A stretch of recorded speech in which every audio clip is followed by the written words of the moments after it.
Today's Just Ask Jen is all about transfers on your ski holiday. It's something I get asked quite often, and this week someone said, Jen, I'm flying into Geneva airport. Should we hire a car? What's the best way of getting to Plagne? And I wish it was just a super easy, yes, do this or no, do that. But once again, like I said in all my other videos, there's loads of other things that you kind of need to take into consideration before you can actually answer the question, what's the best transfer option for me? So that's what we're going to have a look at in this video. I'm going to keep it as short and as simple as I can. Transfers is one of those things I could probably chat about for ages, but it would probably become quite dry and boring. So I'm going to try and keep this very much just your friend having a coffee with you over lunch and just breaking down holiday transfers for you. And I've got my laptop with me to try and keep me on point so I don't go off track. So if you don't know me, my name is Jen and I live in Plagne, which is a ski resort in the French Alps, with my 3 children under 10, and I help families and first-time skiers book their ski holidays with ease and something that's going to give them the best time in the mountains for their family. So let's jump in. Let's talk transfers. I'm largely talking in this video about transfers from an airport, assuming that you've flown into one of the main airports in this area. So we're looking at the Tarentaise Valley today, and there are 4 main airports in our valley. We're looking at Geneva, we're looking at Grenoble, Lyon and Chambéry. So just to break down those airports really simply, because that decision will really then make a lot of the other decisions on your transfer options for you. So the big main airport is Geneva, which can seem strange at first because it's not in France, it's over the border in Switzerland. So that is one thing to be aware of, but it's definitely the biggest airport in the region. This comes with lots of bonuses, things like lots of transfer options. You know, the majority of private and shared transfers are going to go there. You've got lots of train connections. It gives you a lot of choice and a lot of flexibility, but it is also one of the more expensive airports if you're ever looking at food or overnight accommodation or car hire or parking. It can be more pricey than some of the other airports. Next up on the list, we've got Grenoble. Grenoble is a really good second option. It's not as busy as Geneva. If you're flying into Grenoble in the winter, you will have good flight options, less so in the summer. And on the back of that, you have fairly good transfer options, shared transfers and private transfers. But before booking a flight into that airport, I would always check that your transfer company or options are linking up with the time that you're flying in. Then we've got Lyon Airport. Again, coming up, used to be quite a quiet one. It's definitely got much busier and much better serviced in the last few years, as well as having a nice improvement in the airport itself. So it can be a good one, but quite limited in transfer options. So you might find yourself a cheap flight here, but you may find that transfers don't link up. So check transfers before booking flights 100% again. And then lastly, we've got Chambéry, which is not used very much. You can find good flight options into Chambéry, but it is also quite small, quite regional, very few transfer options, especially if you're not travelling on the peak transfer days on a Saturday or a Sunday. If you're midweek, you're not going to have many options. And it is also quite affected by the weather. It does quite often get closed if there are clouds circling or winds and things like that. So I would book Chambéry if there was a really, really amazing flight, cheap flight, or the timing was really good and it linked up with my other transfer options. But otherwise I would look at Geneva, Grenoble or Lyon. Okay, so we've got the airport. That's going to dictate a big chunk of your options. Then the next thing you want to have a look at is the group that you're travelling with. So if you're a solo traveller, then obviously you're taking on the cost of the transfer yourself. If you're in a couple, split by 2, family. If you're a larger group of friends, that you're all splitting the cost separately. If you're a group of 2 or 3 families, then you're going to be splitting the cost by 2 or 3 in the family. And also the volume of people, the actual number of people. For example, we're going to talk about private transfers a little bit more in a minute, but they're quite often in a minibus, which is an 8-seater or a 9-seater option. So if you're 2 families of 4, this can work really well. If you're a couple and there's just 2 of you, that means you're going to be carrying the cost of a full minibus just on 2 people. So it might not be the right option. So the size of the group that you're travelling with. Also things like The ages of the people you're travelling with. So if you've got very young kids, do you need car seats? You need safety and security. If you've got older non-skiers travelling with you, bear that in mind. If you're all travelling with ski equipment, do you have the space on the transfer to carry all of your ski carriage? If you've got older people or those that are less firm on their feet, do you need transfers that are more stable, transfers that are going to take you straight to the door of your accommodation, for example? So these are just a couple of other things to bear in mind when you start to look at your options. And now let's jump into what those options really are. We're going to look at, in detail, private transfers, shared transfers, and we're also going to look at car hire. And then I'm also going to just jump onto public transport as well. And I'm also not a type of transfer, but you're going to hear the terms a fixed point drop off and a flexible drop off as well. So I'm going to just jump into what those two things mean for you as well, so you've got all of the terminology down and you can make the best decision when you start to look at your transfer options. Okay, private transfers. Private transfers are essentially when you book a transfer, essentially like a taxi, and it is picking you up at the time that you want picking up at, and it is dropping you off at the location that you want dropping off at. So for example, you fly into Geneva at 12 o'clock noon, the transfer company are going to be in touch with you to coordinate what time that means you will come through to the arrival section of the airport. They're going to pick you up at that time. Then they are going to drive you and only your party to your resort, to your accommodation, and drop you off at the door of your accommodation. So this is in some ways the most luxurious transfer because it works to your schedule and it works to your timings and works to your family group. So a really nice option. Of course, that often comes with the price tag. You're going to be paying a little bit more for this quite often than you will a shared transfer because it is something that is unique to you. Really great option if you are travelling at unusual times, if you've got a group of people, like I said a minute ago, that fill the minibus. So for example, if it's an 8-seater minibus and there's 8 of you travelling, fantastic, you're splitting the cost by 8, can work out really reasonably. Also, if you've got an accommodation that's a little tricky to get to, because quite often shared transfers will drop you off at a fixed point, and that means a specific point in the resort and not a flexible drop off, as in they're not taking you to the doorstep of your accommodation. So this is something that private transfers are really good for. One extra thing I'm going to throw in there, and this is a mistake that often gets made, and I've mentioned this in the easy mistakes to make on a ski holiday, which I'm going to drop the link for in the comments, is that with your accommodation, quite often you might need to pick up keys from a accommodation agency or an estate agency, which might be in a different location to where your actual accommodation is. And so if you're in a private transfer, very often they will take you to the estate agency to collect your keys, wait for you, and then you can hop back in the transfer and go on to your accommodation. If you're in a shared transfer, then this isn't going to happen, or a public transfer, for example, that isn't going to be an option. So that is also somewhere where a private transfer can really help you out. Okay, let's have a look at shared transfers. Shared transfers are when you are sharing the transfer with other people. Seems self-explanatory. This could be on a large coach, it could be a 30-seater coach or a 50-seater coach, or it might be on a smaller minibus where there's 2, 3, 4 of you booked in, different groups booked in to an 8 or a 10-seater minibus. So quite often this is a cheaper option, which can work really well if you're a smaller party travelling, so 1 person or 2 people, then you're just paying per person for your arrival and your return price. It can be a lot cheaper than booking out a whole private transfer.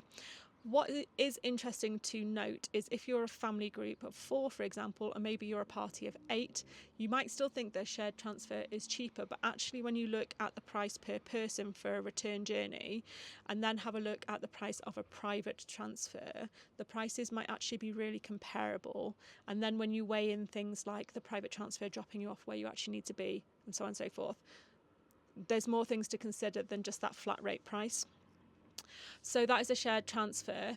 They're often a little bit less flexible because they'll leave the airport at a fixed time. It's more like a train schedule, for example. So your flight might arrive at midday and the transfers might leave every 2 hours. So there might be a transfer at midday, which you wouldn't make because that's when you land.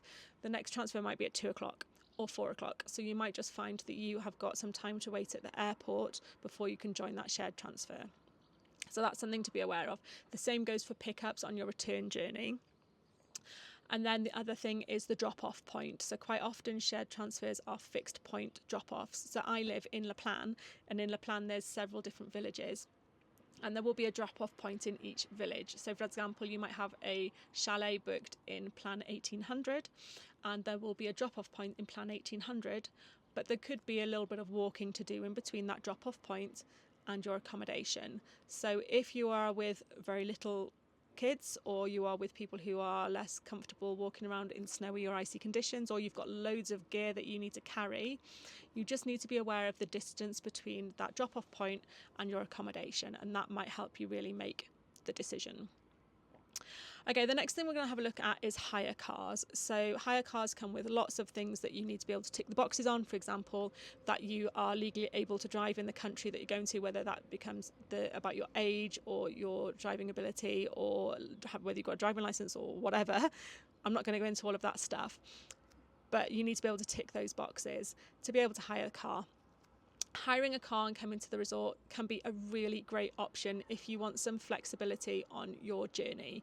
So it's things like once you've collected your car, you could stop and do food shopping on the way. So if you're in a self-catered accommodation, this could be a great option, and also a way of keeping prices down across the whole holiday. If you want to stop on the way, maybe you want to stop off at Annecy or another town en route to your ski resort, this can be a really good option. But you do need to be comfortable driving on mountain roads and in all sorts of conditions. It could really snow once you get to resort, and you need to be comfortable driving that car in snow and on ice.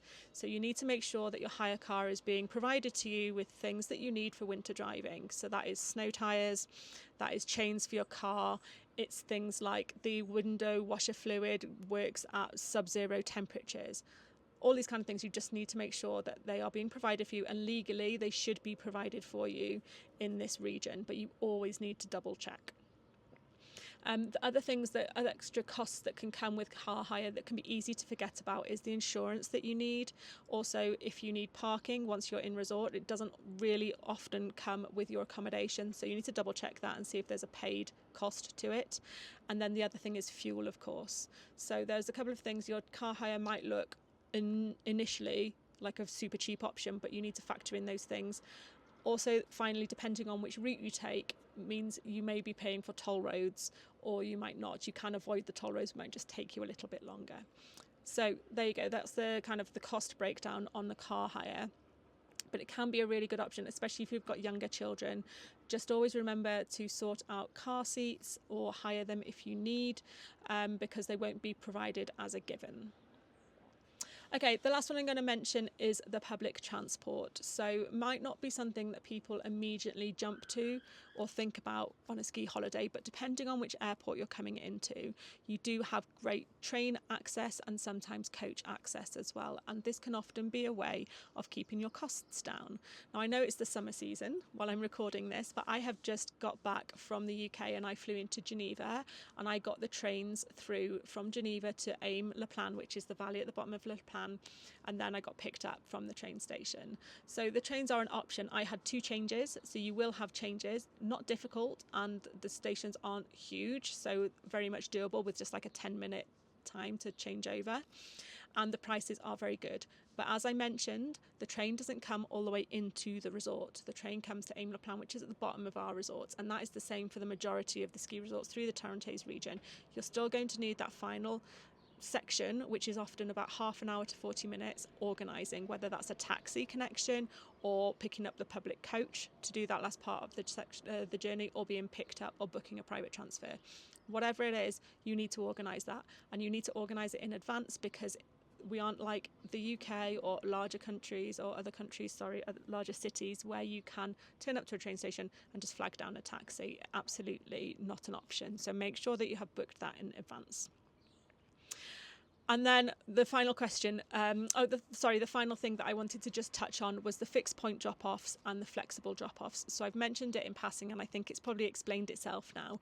But the fixed point drop-offs is when you're on a shared transfer that drops off at fixed points around the resort. And I just mentioned this to say, really be careful about where the drop-off points are, because they might be further than you would imagine from your accommodation. And I definitely had people last winter that had booked a fixed point drop off to Plagne 1800, but they were staying in Plagne Soleil. Now, it's all the plan, so when you're booking a holiday it might seem straightforward, but those are 2 villages that are about I say generously a 20-minute walk away, but probably half an hour. And definitely, if you've got an early morning pickup or it's snowing, that isn't a journey you want to be doing on foot with all of your ski gear. So just make sure if you've got a fixed point drop off, it's dropping you off somewhere nearby to either where you need to collect your keys from or your actual accommodation. The flexible point drop-offs are where you can pay extra to be dropped off at your accommodation, even though you're on a shared transfer. So there are companies like Alpine Fleet, who I work with and know really well in Plagne. You can book a shared transfer with them, and then you can pay a supplement to be dropped off at your accommodation. So again, if you're staying in Plagne 1800, rather than being dropped at the fixed point drop-off, you could ask it to drop you at your accommodation. So this can be a really nice way of bridging the gap between a private or a shared transfer. And a little bonus that I'll drop at the bottom as well is I've got a really nice discount code for Alpine Fleet transfers. So I'll drop that at the bottom and it'll save you some money for some hot chocolates on the mountain. Okay, so there we go. What would I choose? In an ideal world, if budget was no option and I had the size of group that would be accommodated in a minibus, I would book a private transfer because I just like the peace of mind that they're coming for you. They're going to pick you up when you want picking up. They're going to drop you off where you need. It's a really great option, but it definitely is more pricey than a shared transfer. My second option would be a shared transfer with a company like Alpine Fleet, but I always look at the public transfers as well and trains like I've just used to see if they compare on price. My main motivations quite often are budget and booking the cheapest options for myself and my family, so that'll be the main driver for me, but it completely depends on what the drivers are for your decision making. So I hope these options that I've run through have helped you made some decisions, and ask yourself some questions to help you make the right choice for yourself. And I just want to wrap up by saying these are the things that people often forget about. So just as a lasting memory, these are the things to think about to help guide you in that decision. Have a think about whether you need child seats. Have a think about whether you need luggage allowance. And in that luggage allowance, do you need ski bags and ski equipment? Think about the transfers on what days they're on, because it is an awful lot busier on the roads on a Saturday, quieter on a Sunday, and an awful lot quieter midweek. So that's going to affect as well how long it takes you to get to and from the airport. Think about those meeting points and those drop-off points, fixed point versus flexible versus the private dropping you off on your doorstep, and which one that you really want. And then also just have a contingency plan for things like if there are road closures, if there's massive traffic on the roads, and if your flights are delayed. So mentioning the flights being delayed, again, this is where private transfers really come into their own, because they will be watching the flight arrival times and they will coordinate with you to find a solution if you are delayed. If you're on a shared transfer, that isn't going to happen. If they can juggle you onto a later transfer, they might help you out do that, but they won't have to, and they may not have the space. So flight delays is something to really bear in mind as well when you're making your decision. So there we go. I hope that has helped. Last few things to think about there, but all the options gone through. If you've got any more questions about transfers, do drop them in the comments below and I will get back to you as soon as possible, either with a direct answer or I'll record one of these videos, because 100% if you're thinking the question, there's definitely other families out there that want to ask the same question. So just ask Jen and I will do my best to help you out to make the best decision for your family for your next ski holiday. And take care, and maybe I will see you on the slopes this winter.